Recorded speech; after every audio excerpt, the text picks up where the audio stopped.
Dans la maison de Livy, on n'entend ni toast ni félicitations. Un cri, tranchant comme la foudre dans la nuit. Ce n'est pas un soldat, pas un sénateur, pas un nouveau consul.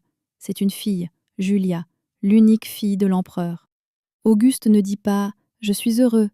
Il dit « Maintenant, tout sera différent ». Julia ne sait pas encore tenir sa tête, mais elle doit déjà tenir Rome.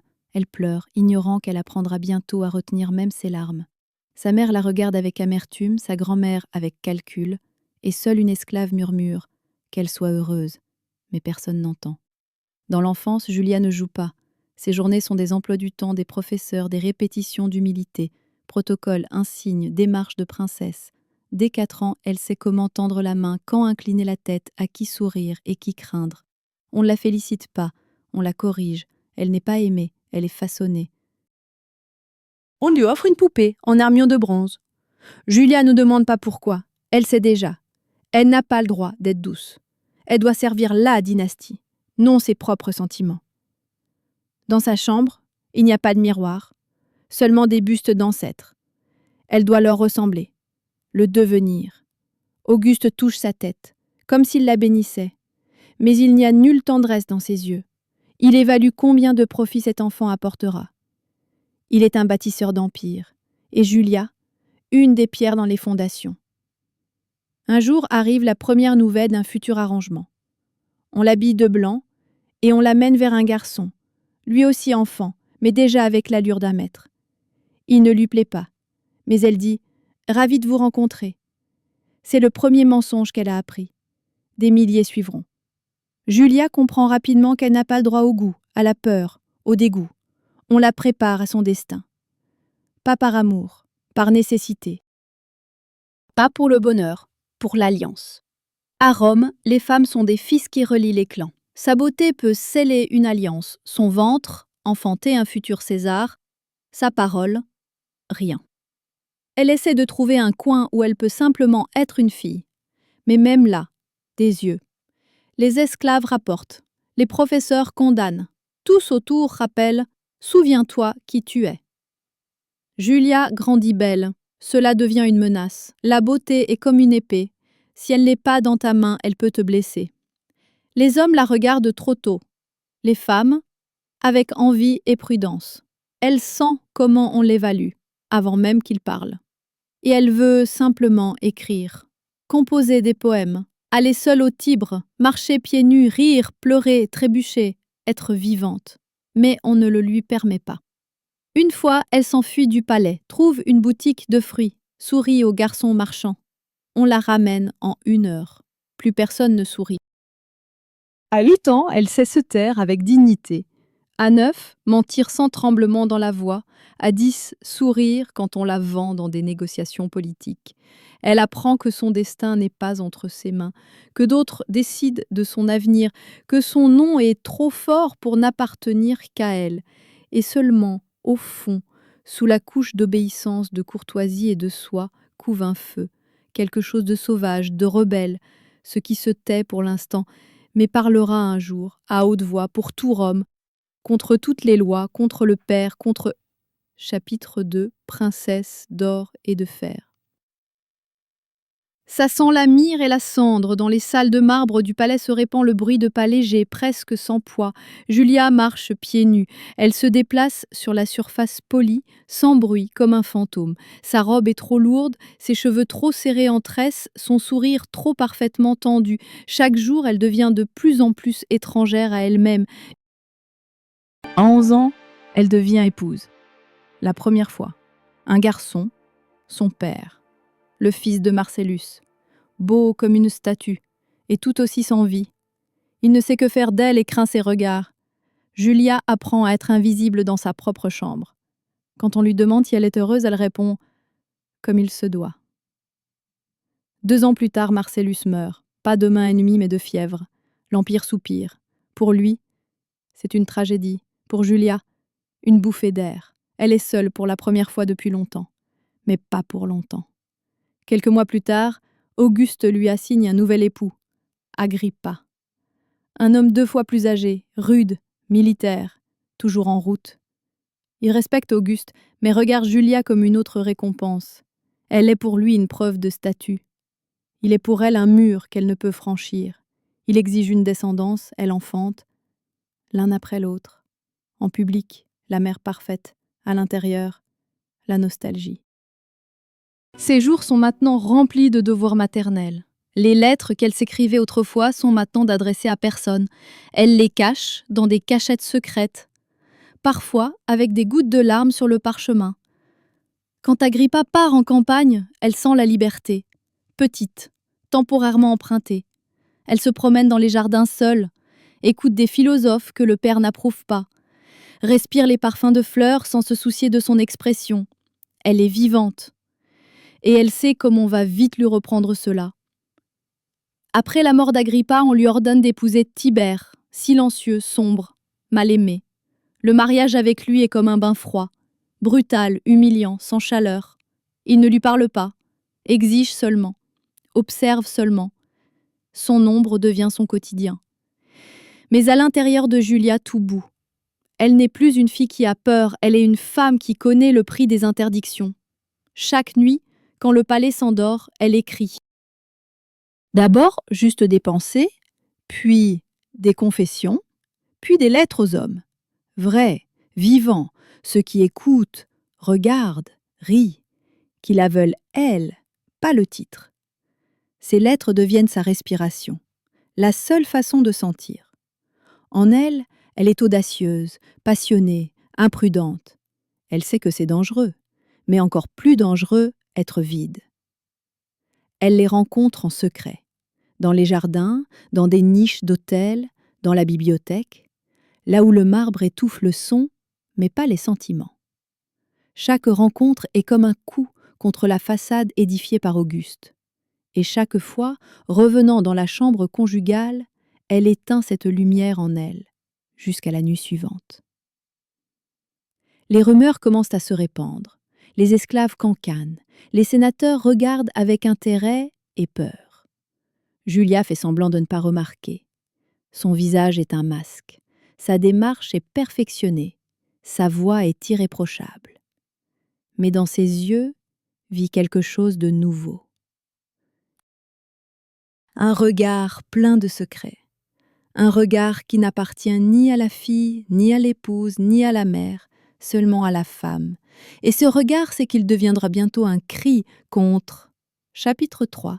Quand l'amour devient une arme. Un festin dans la maison du prêteur. La salle est baignée de douces lumières de lampes. L'air est épais de vin, d'encens et de voix interrompues par des rires. Les hommes se disputent, trinquent, regardent. Les femmes se taisent, sourient, attendent, sauf une. Julia est assise au centre, attirant tous les regards. Elle porte le pourpre, du vin sur les lèvres, dans son regard, défi. Elle n'est pas seulement une invitée, elle est un spectacle, et personne n'ose détourner le regard. Elle rit ouvertement, fort, sans cacher ses dents. Dans son rire, liberté, audace, faim. Ceux qui hier l'appelaient sanctuaire, aujourd'hui veulent la toucher, et ont peur. Julia sait ce qu'un regard signifie. Elle remarque qui observe, qui cache sa rougeur, qui tend vers son gobelet, juste pour cacher l'émoi. Sa beauté est une arme, mais son esprit est bien plus dangereux. Elle n'est plus seulement la fille de l'empereur, elle est une femme qui n'a pas peur d'être désirée. Elle ne peut choisir un mari, ce droit a été donné depuis longtemps au Sénat et au père, mais personne ne peut lui interdire de choisir un amant. Au début, c'est un jeu. Elle remarque les poètes, écoute leurs murmures, donne des demi-mots, des demi-sourires. Puis, des sénateurs, leurs fils, des fonctionnaires. Un soir, un regard. Une nuit, un secret. Julia comprend comment Rome fonctionne. La chair et la politique sont deux faces d'une pièce. Celui qui couche avec elle veut plus. Et elle le permet, avec des réserves, avec des conditions. Elle construit son réseau, non de conspiration, mais de murmures, touches et baisers. Sa chambre devient l'ombre du Sénat. Ici, on discute des lois, décisions, rumeurs. Son lit est un lieu de conversation secrète. Julia écoute, fait semblant d'oublier, mais se souvient de tout. chaque faiblesse, chaque phrase, chaque passion. Et plus d'hommes passent par ses portes, moins elle appartient au père. Auguste le sent, il voit comment elle a changé, mais ne peut le prouver. Son comportement est à la limite, ses actes sont hors la loi, mais pas criminels. Son rôle est, encore, fille. Mais chaque jour, de plus en plus joueuse. Elle sourit aux réceptions officielles, tient la main de l'époux mal aimé, acquiesce quand il faut, mais ses yeux ne sont pas là. Il cherche une sortie. Ou un complice. Ou le feu. Parfois, elle regarde Tibère et voit la peur en lui. Il ne l'aime pas, il ne la veut pas, il la craint. Son silence est comme pierre sous laquelle rien ne pousse. Elle sait, il dénoncera s'il peut, mais pour l'instant, se tait. Elle continue. Beaucoup l'ont aimé, mais personne ne comprenait pourquoi. Il pensait pour le plaisir. Naïf. Elle aimait le pouvoir qui commençait par le désir. Elle aimait savoir que la nuit, elle était reine sans couronne, que le matin, son nom serait murmuré dans les plus hautes maisons. Elle crée une image, femme séductrice, femme destructrice, femme mystère, et dans cette image, le salut. Car si on la craint, elle n'aura plus à être obéissante. Ses lettres deviennent plus audacieuses, ses discours plus tranchants, sa démarche plus ferme. En elle naît la rage, pas contre les hommes, pas contre le père, contre le destin. Le destin qui fit d'elle un instrument, et elle veut être une étincelle. Ses mains ne tremblent plus, le cœur ne se serre plus de peur. Elle a appris à vivre dans un piège, et appris à faire que chaque pas dans la cage soit entendu dans tout l'Empire. Pendant que l'Empire dort, Julia rit, pendant que les hommes murmurent, elle sait déjà avec qui elle couchera, et surtout pourquoi. Elle n'est plus une fille obéissante, elle est une tempête.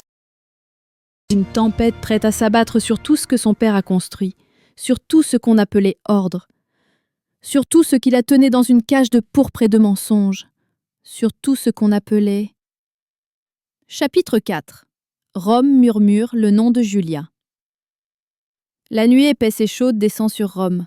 Les lions de pierre à l'entrée du temple de Mars semblent retenir leur souffle. La lumière lunaire perce entre les colonnes, tremblante comme le souffle d'un amoureux. Les dernières chandelles s'éteignent, l'air est saturé de cendres et de secrets. Un serviteur s'attarde plus que de raison. Il entend des rires. Féminins. Et à côté, une voix masculine, étrangère. Pas une prière, pas un rituel. Le péché. Le nom de Julia résonne en murmures. Sur les forums où hier on se disputait sur les taxes, aujourd'hui on parle d'elle. Les marchands se taisent à son approche. Les sénateurs lèvent les yeux trop lentement. Elle est la honte de Rome, disent les uns. Elle est son âme, répondent les autres. Julia marche dans les rues, la tête haute. Elle ne porte pas une robe, un défi. Autour du cou, pas un collier, mais une marque de liberté. Sa démarche est comme sur le fil d'une lame. Chacun de ses pas est un coup contre les attentes qu'on a accrochées sur elle. Auguste enrage. Il construit un empire de discipline, de loi, d'ordre, et Julia est son contraire. Sa vie est comme une catastrophe naturelle. On ne peut la contrôler, on peut seulement attendre qu'elle passe, ou qu'elle dévore. Elle apparaît au spectacle où les femmes nobles ne vont pas. Elle parle aux acteurs, rit des philosophes, dispute avec les prêtres, elle peut citer Homère et aussitôt nommer son des chansons favoris. Sa langue est comme une lame, élégante, mortellement précise. Et Rome tremble. Car en elle, il n'y a pas que débauche. En elle, il y a indépendance. En elle, il y a choix. Et cela n'est pas permis aux femmes. Les rumeurs se multiplient. On dit qu'elle a couché dans le temple avec un acteur. On dit qu'on l'a vue sur la rive du Tibre, en toge masculine. On dit qu'elle ne prie pas les dieux, mais murmure ses propres incantations. On dit, et on écoute. Car chaque nouveau mot sur elle est comme flamme dont on ne peut détourner le regard. À l'intérieur du palais, tout est tendu. Livie se tait, Tibère encore plus. Même les serviteurs sont devenus plus prudents. L'empereur ne crie pas, il observe. Son silence effraie plus que la colère. Julia le sait. Elle sent l'air s'épaissir au-dessus d'elle, mais ne recule pas.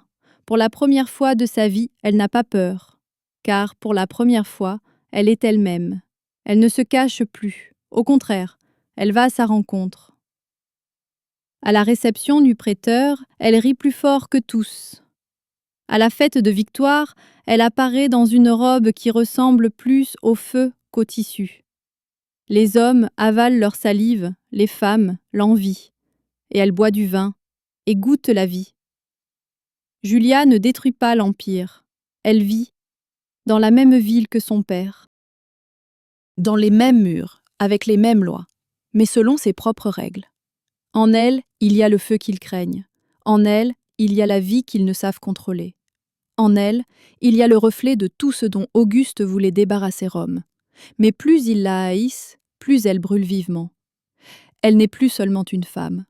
Elle est un miroir dans lequel personne ne veut regarder. Car en lui, il y a la vérité. Sur Rome, sur le pouvoir, sur la peur de ceux qui ne baissent pas la tête, et sur une femme qui refusa d'être une ombre, qui choisit d'être... Chapitre 5. La ligne qu'on ne peut franchir. La fontaine dans la cour intérieure jaillit régulièrement, comme si elle comptait les battements de cœur. Le soir est doux, avec un enduit doré sur les murs. Le vin est versé généreusement, la musique étouffée par le marbre, dans l'air, parfum de jasmin et de figues grillées. Le festin organisé par Julia n'est pas seulement une célébration, c'est une démonstration. D'attention, de pouvoir, de mépris des normes. Elle est au centre de la table comme toujours. Elle ne se cache pas, elle commande. À sa gauche, le fils du consul, jeune, stupide, avide d'attention.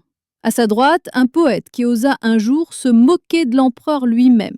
Julia rit de leurs plaisanteries, verse du vin dans les gobelets d'autrui, touche les mains d'autrui de ses doigts. Le festin se transforme en rituel de désobéissance. Subtil, élégant, mortellement dangereux. Le lendemain, dans la ville, on dit « elle n'est plus seulement audacieuse ». Elle est insouciante.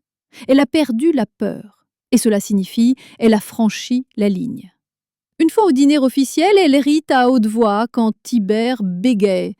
Pas méchamment, pas fort, simplement, elle rit. Mais dans ce rire, il y a plus que dans n'importe quelle conspiration. En lui, mépris, lassitude, supériorité. Tibère pâlit et ne peut plus la regarder dans les yeux. Il se tait, mais dénonce. Il n'a pas besoin d'inventer, Julia est de toute façon un livre ouvert.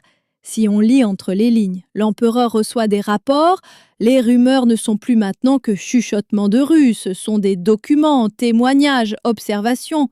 Mais l'essentiel n'est pas en eux, l'essentiel est que Julia n'a plus peur. Et tous le sentent. Elle ne se cache pas, elle rit, elle apparaît en public dans des tenues qui provoquent des halètements convulsifs chez les anciens, elle écrit des lettres avec plus de passion que les poèmes de Virgile, elle choisit qui elle aime, quand et pourquoi. L'Empire peut pardonner à une femme la faiblesse, la stupidité, même la débauche, mais pas la force, pas la liberté. Surtout si elle porte le nom de César. Auguste se tait, il ne voit pas sa fille, il l'évite. Chacun de ses actes est comme une goutte d'acide sur le bronze de son image parfaite de famille romaine. Julia devient un ulcère qu'on ne peut enlever sans se fendre le cœur. Au Sénat, on murmure. Bientôt il y aura un ordre. Et dans la ville, on dit elle est allée trop loin. Mais personne ne dit qu'elle a tort. Elle marche sur le bord, comme une funambule. Seulement, la corde est de sang. Et en dessous, la colère de l'empereur. Chaque pas est un miracle qu'elle ne soit pas encore tombée. Mais elle n'a pas peur, car dans ses yeux, il y a plus de lumière que de peur. Julia ne veut pas détruire son père. Elle veut simplement être elle-même. Et ne comprend pas pourquoi elle doit payer pour cela. Pourquoi la liberté d'une femme est toujours une menace. Pourquoi le rire peut être un crime. Pourquoi l'amour est rébellion. Et pourtant elle sent quelque chose s'approche. Froid, silencieux. Pas colère, pas bruit, pas scandale. Pire, silence. Avant la tempête, il y a toujours accalmie. Et avant la chute, la sensation qu'on vole enfin. Car elle n'est plus seulement fille, pas seulement épouse, pas seulement femme, elle est un défi. Fort, lumineux, dérangeant. Et Rome ne pardonne pas à ceux qui parlent trop fort. Chapitre 6. Chute en une nuit. Les torches tremblent dans le vent. La nuit n'est pas noire, mais grise, comme si la cendre était déjà tombée sur les rues. La garde s'approche du palais, pas bruyamment, résolument. Dans leurs pas, il n'y a pas de doute. Ils ne marchent pas, ils exécutent. Dans les portes, des cris. Les esclaves s'agrippent au mur, une s'évanouit. Les chiens dans la cour hurlent. Quelqu'un court, quelqu'un se cache, quelqu'un se tait, comme s'il savait d'avance. Dans cette nuit, on ne peut être vivant. Julia se réveille du bruit. La première chose qu'elle ressent n'est pas la peur, le froid, comme si l'hiver avait frappé dans la poitrine. Elle bondit, pieds nus, pâle, et comprend déjà tout. Jamais plus elle ne dormira dans cette chambre, jamais ne verra ces colonnes, ces draps, ces motifs au plafond. Sa vie s'est terminée pendant qu'elle dormait. La porte s'ouvre violemment. Garde, sans mots, sans explication. L'un d'eux, un jeune homme qui lui apportait autrefois des fruits, il ne la regarde pas dans les yeux, incline simplement la tête. Julia se tait, ne pleure pas, ne crie pas. Seuls les doigts tremblent légèrement quand elle arrange une mèche de cheveux. Elle va elle-même, droite, bien droite, comme si elle allait à un festin, pas à un jugement.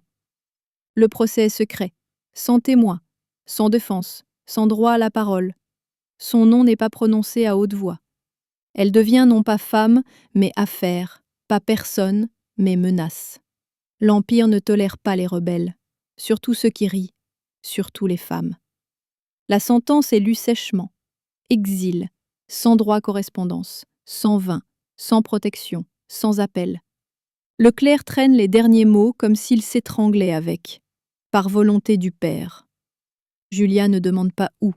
Elle sait, là où il n'y a rien. Pas de rumeur, pas de musique, pas d'yeux amoureux. Elle ne met pas le deuil, elle met une robe rouge vif. Son dernier coup, qu'il se souvienne. Auguste ne vient pas, ne le regarde pas dans les yeux. Il est assis dans une autre salle, immobile. Devant lui, parchemin. Sa main ne tremble pas. La signature est précise. Il n'est pas père, il est empereur. Il décide du destin de la même façon qu'il signe un décret sur la construction d'aqueducs. Dans la ville, silence. Les gens savent, mais se taisent. Personne n'ose en parler à haute voix. Personne n'osera venir aux portes et l'accompagner. Julia voyage seule, dans une charrette sans signe distinctif, comme une criminelle. Mais le menton haut. Dans les rues, les gardes détournent les yeux. Les vieux se détournent. Les jeunes regardent furtivement et se souviennent. Car même en exil, elle est belle. Car même maintenant, elle est un symbole. Plus de l'audace, mais de la sentence. Julia n'est plus fille. Son nom est rayé des chroniques. Ses portraits enlevés des murs. Ses discours, interdits. Même ses enfants doivent l'appeler autrement. Elle devient une ombre, une tache, un souvenir qu'on essaie de ne pas rappeler, mais qu'on ne peut oublier. Et quand la charrette disparaît au tournant, l'un des gardes murmure « Elle n'est pas exilée, elle est effacée ». Mais on peut effacer un nom, pas le feu, pas un regard, pas une femme qui a vécu. Chapitre 7. Île sans miroir. L'île l'accueille par le silence. Pas malédiction, pas moquerie, simplement le vide. La terre est sèche, craquelée. Les pierres tranchantes comme souvenirs. Le vent, constant, dur, pas caressant.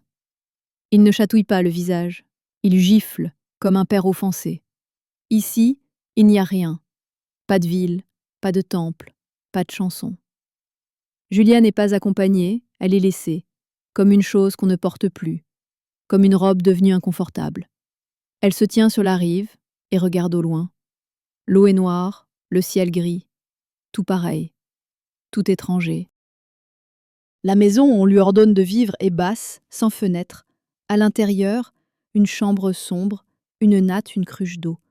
La garde, silencieuse, ne s'approche pas. Ici, il n'y a pas de menace. Elle est elle-même une menace. Les premiers jours, elle se tait, mange peu, dort mal, les yeux ouverts même la nuit, la mémoire floue comme peinture sur verre pluvieux. Puis vient la douleur, dans le corps, dans la gorge, dans la poitrine. Personne ne l'a battue, mais tout à l'intérieur fait mal. Puis, les larmes. Pas hystérie, silencieuse, longue, comme fuite d'une fissure dans un vase. Elle va à la rive, met les pieds dans le sable chaud. Inspiration, et non. Elle les écrit du doigt, ceux qui l'appelaient lumière de ma nuit, maîtresse des passions, déesse aux yeux de feu. Écrit et efface aussitôt. Elle ne garde pas rancune, mais ne peut garder non plus les souvenirs. Chaque jour se répète, vide, murmure du ressac, pain grossier, le même lever de soleil. Parfois elle se parle à elle-même, parfois à quelqu'un qui n'est plus là depuis longtemps. Parfois elle chante, sourdement, pour qu'elle seule entende. Il n'y a pas de miroir ici. Et grâce au Dieu, car dans le reflet elle ne se reconnaîtrait pas. Julia, que Rome craignait, n'existe pas ici. Ici il n'y a pas de pourpre, pas d'amant, pas de regard qui désirait. Seulement un corps qui fut autrefois désiré. Seulement une voix qui autrefois murmurait, osait, riait. Et pourtant, elle vit. Vraiment, sans titre, sans masque, sans jeu. Pour la première fois, elle ne doit rien à personne. Pas au père, pas au mari, pas au peuple, seulement à elle-même. Une fois, elle trouve sur la rive un morceau de métal poli. Regarde dedans, voit pas une femme, pas une exilée, pas une fille, mais une personne, fatiguée, abîmée, mais vivante, et murmure « Je suis là, j'existe encore ». Et personne n'entend, mais elle n'en a pas besoin. Le jour, elle se chauffe au soleil comme un lézard. La nuit, regarde les étoiles. Parfois, elle pense que quelqu'un vienne, n'importe qui. Parfois, se réjouit que personne ne vienne. Elle dessine sur le mur une ligne, chaque jour, une nouvelle. Il y en a déjà plus de 200. Parfois, elle rêve de vin, parfois du parfum de peau masculine, parfois simplement de toucher. Mais le plus souvent de silence, de paix, de liberté. Car seulement maintenant elle a compris. La liberté n'est pas quand on vous écoute, et pas quand on vous veut. La liberté est quand vous n'avez besoin de rien prouver à personne, même à vous-même, surtout à vous-même. Et dans ce lieu où il n'y a ni miroir, ni chaîne, ni mots, elle ressent quelque chose d'étrange. Silence dans la tête, paix, et un léger tremblement sur les lèvres, presque un sourire, presque. Chapitre 8. Quand les supplications se noient dans le silence. Lettre après lettre, d'abord écriture soignée, puis confuse, puis ligne tremblante, mots brisés, taches, pas encre, larmes. Elle écrit à genoux, à la lueur du feu, sur des morceaux de tissu, sur des fragments de parchemin. Père, je vis. Père, tu me manques. Père, je supplie. Elle n'écrit pas pour une réponse, pour l'espoir. Mais les lettres ne partent pas. Ou partent, mais n'arrivent pas. Ou arrivent, mais brûlent sans être lues. À Rome, son nom est interdit, mais oublié ne marche pas. Le peuple chuchote. Les marchandes du marché cachent leur foulard quand elles entendent parler de Julia. Les jeunes femmes se regardent dans le miroir et imaginent comment c'est vivre sans peur, comme elle. Les sénateurs, surtout ceux qui tinrent autrefois sa taille, murmurent maintenant aux autres « Elle souffre, peut-être assez ». Les poètes écrivent des vers sans nommer de nom. Elle est comme un oiseau dans une cage faite de lois. Elle est comme vin versé sur pierre, plus à récupérer, mais qui sent encore. Même les ennemis de l'empereur, ceux qui enviaient son ordre, disent On ne peut pas ainsi, elle est fille quand même. Mais Auguste n'est pas père. Il est roc, il ne se fissure pas de pitié, il ne change pas de décision, il a construit l'empire sur la discipline. S'il cède sur un point, tout s'effondre. Une fois, on lui demande directement, à une réception, entre deux gobelets, qu'en est-il de votre fille? Il regarde à côté. Je n'ai pas de fille. Une phrase comme un couteau. Elle entre dans la légende. Répétée en murmure dans les tavernes, au mariage, sur les places. Je ne connais pas de telle fille. À ce moment, Julia cesse d'exister. Pas en fait, en mémoire. De ses portraits, on efface le visage. Dans les chroniques, reste place vide. Ses enfants ne mentionnent pas le nom de la mère. On leur ordonne de dire « elle est morte ». Et si on demande « regardez la terre ». Mais la mémoire est têtue. Elle vit pas dans les livres, mais dans les gens. Dans l'esclave qui sert l'eau et se souvient comment Julia sauva une fois son enfant. Dans le légionnaire qui était au festin et sent encore son parfum. Dans le vieux sénateur qui n'a jamais pu brûler ses lettres. Sur l'île, elle continue d'écrire, plus au père, simplement, dans le vide. J'ai été, j'ai respiré, j'ai aimé. Je ne demandais pas beaucoup, seulement être moi-même. Parfois, le vent attrape ces mots et les emporte. Parfois, la pluie les efface. Une fois, un morceau de planche arrive à la rive. Dessus, un nom gravé. Le sien. Quelqu'un, quelque part, se souvient encore, croit encore. Mais ce n'est pas assez. Julia n'espère plus, et ne prie pas. Elle regarde le ciel, et pense que même les étoiles probablement ne connaissent plus son nom. Mais en elle couve encore le feu. Pas d'espoir, d'obstination. Elle n'est pas fantôme, pas erreur, pas ombre. Elle est une femme qu'on a effacée, mais qu'on ne peut détruire, car même en exil, elle était encore elle-même. Et c'est son crime. Et sa victoire.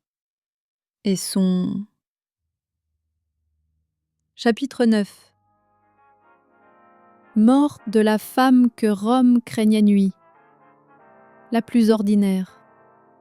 Sans orage, sans signe, sans cri. Juste nuit. Julia gît sur sa couche, dure, couverte d'une couverture usée qui fut autrefois cramoisie. Ses yeux sont ouverts, mais ne voient plus. Personne n'est prêt. Pas de garde, pas de serviteur, pas de chien errant venu de la rive. Elle meurt dans le silence, sans chandelle, sans chanson, sans adieu.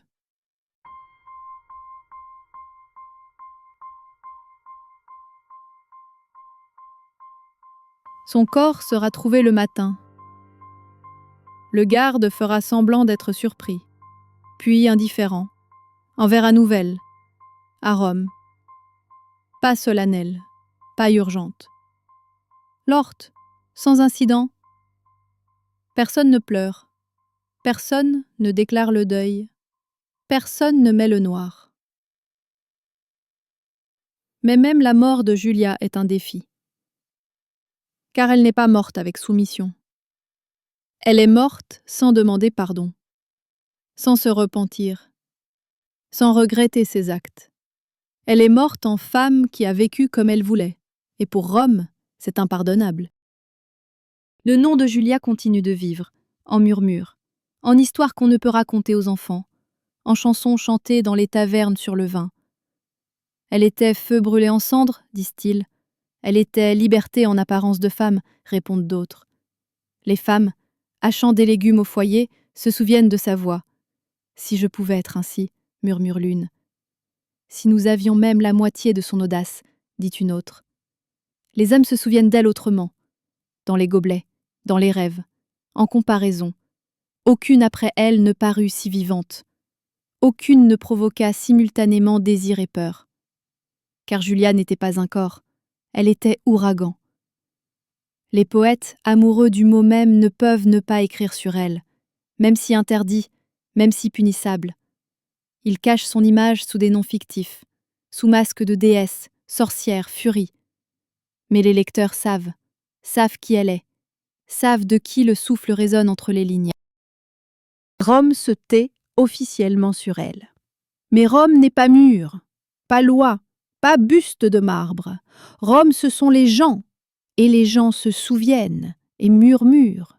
Julia n'est pas seulement une femme, elle est malédiction sur la conscience de l'Empire, ombre qui tombe même sur la colonne la plus pure.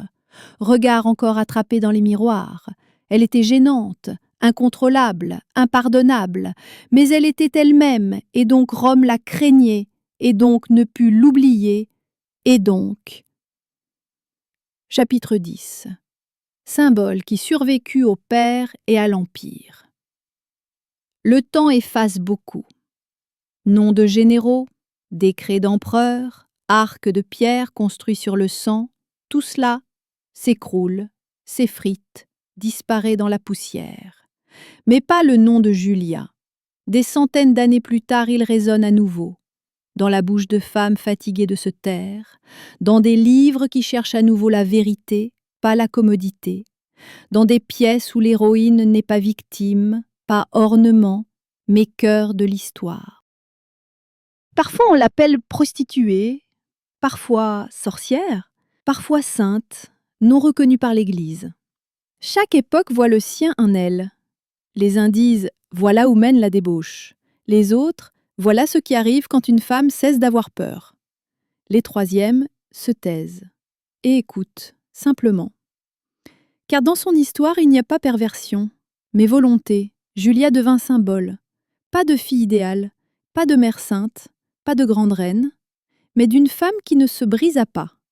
Elle ne se soumit pas quand on la contraignait, ne supplia pas quand on la rejetait, ne se cacha pas quand on la maudissait. Elle aima qui elle voulait, but quand elle voulait, choisit comme elle voulait. Et pour cela on l'exila, mais précisément pour cela elle vainquit. L'empire construit sur l'oppression ne put retenir son esprit. Le Père qui créa les lois ne put effacer sa voix. Les hommes qui rêvaient de soumission eurent une tempête. Les historiens, essayant d'oublier, écrivirent quand même. Julia devint pas seulement un nom, elle est un miroir, pour les femmes cherchant la liberté, pour les pères craignant l'audace, pour les empires ne sachant pardonner. Et bien que dans le marbre ses traits soient effacés, dans les livres rayés, sur les lèvres des puissants maudits, mais dans la mémoire elle vit. Car un symbole n'est pas un monument, un symbole est une question. Es-tu prête à vivre honnêtement si tu dois payer pour cela ? Julia paya tout. Et resta elle-même. Et cela signifie, elle vainquit.